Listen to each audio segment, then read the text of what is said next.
মসজিদ আগে নাকি খানকা আগে, আপনারা শুনলে আশ্চর্য হয়ে যাবেন। প্রিয় দর্শক, আপনারা ভিডিওটি উপরে দেখুন এবং ভিডিওটি ভালো লাগলে অবশ্যই শেয়ার করবেন। আপনার স্ক্রিনে দেখুন।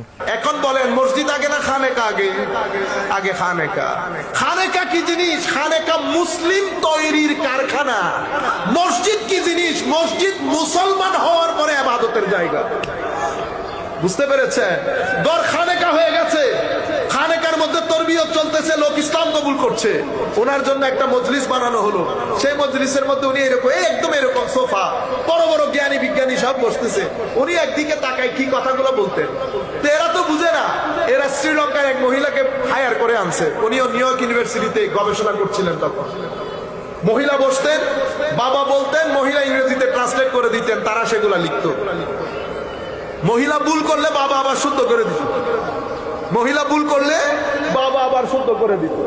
এভাবে বলতে বলতে 70টা কিতাব হয়েছে। কয়টা কিতাব? 70টা কিতাব। আমার কাছে আমি দেই 2 বই এবার কিনেছি, একটা 700 পেজের আর একটা প্রায় 550 পেজ। আমি বলতেছি কিছুই জানে না। আমি ওই দিন বই একটা নিয়ে, এমনি তো প্রোগ্রামের কারণে পড়ার সুযোগ পাচ্ছি না, আমি যখন গাড়িতে বসে বইটা পড়ছি, আমি আমার পুরা গায়ের মধ্যে কাঁপুনি ধরে গেছে। এগুলো তাসাউফের, কোরআন ও সুন্নতের এত নির্যাস।